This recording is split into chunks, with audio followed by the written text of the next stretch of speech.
Järgmisena gripivaktsiinist. Igal sügisel enne gripihooaja algust on mõistlik lasta ennast vaktsineerida gripi suhtes. Gripi vastu saavad vaktsineerida Eestis tasuta 60+ vanuses inimesed ja krooniliste haigustega inimesed vanuses 19 kuni 59 eluaastat.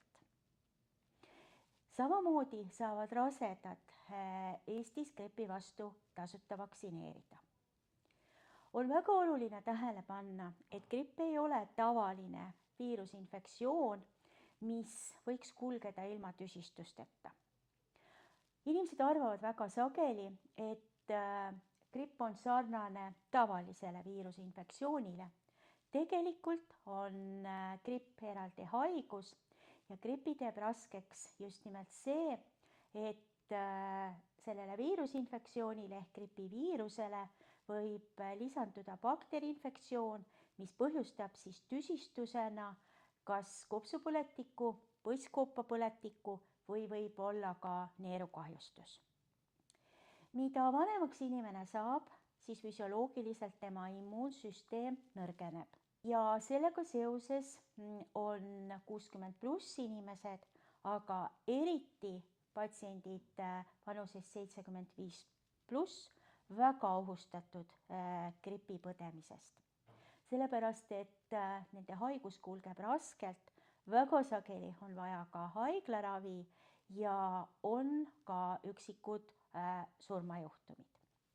Nüüd eelkõige need surmajuhtumid on seotud siis sellega, kui inimene ei ole vaktsineeritud gripi suhtes ja tal on ka kaasumana rasked kroonilised haigused. Siis võib juhtuda, et organism ei tule toime gripiviirusega, et see organismist elimineeruda ja hästi terveneda.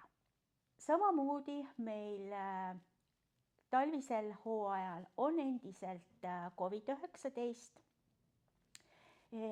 Muutus on ainult selles, et COVID-19 põhjustav SARS-CoV-2 viirus on aastate jooksul korduvalt muutunud ja uued muteerunud tüved põhjustavad ikka ja jälle COVID-19 haigestumist.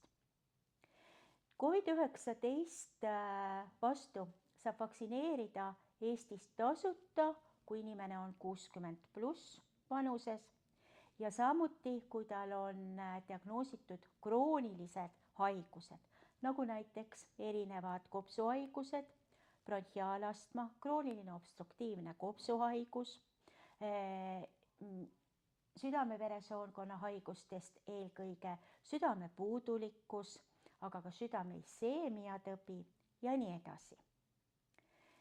COVID-19 vaktsiin on siis tasuta, seda saab teha kas pereõe juures esmatasandi raviasutuses või saab teha siis ka vaktsineerimiskabinettides.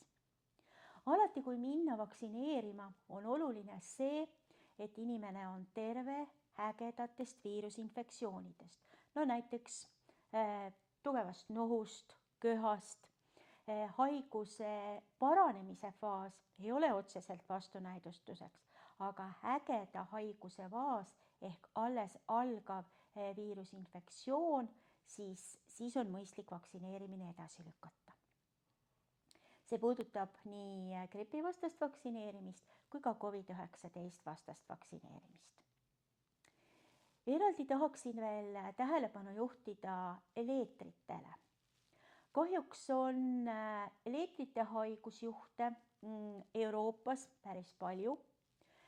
Ka Eestis on viimastel aastatel olnud küll õnneks üksikud leetrite juhud, kuid arvestades, et kogukonna immuunsus ei ole selles osas väga kõrgel tasemel, peavad kindlasti need inimesed, kes ei ole kunagi leetreid põdenud ja mingil olulisel põhjusel nad ei ole ka oma elus seni saanud 2 leetrite vastast vaktsiini, tegema esimesel võimalusel vaktsiini.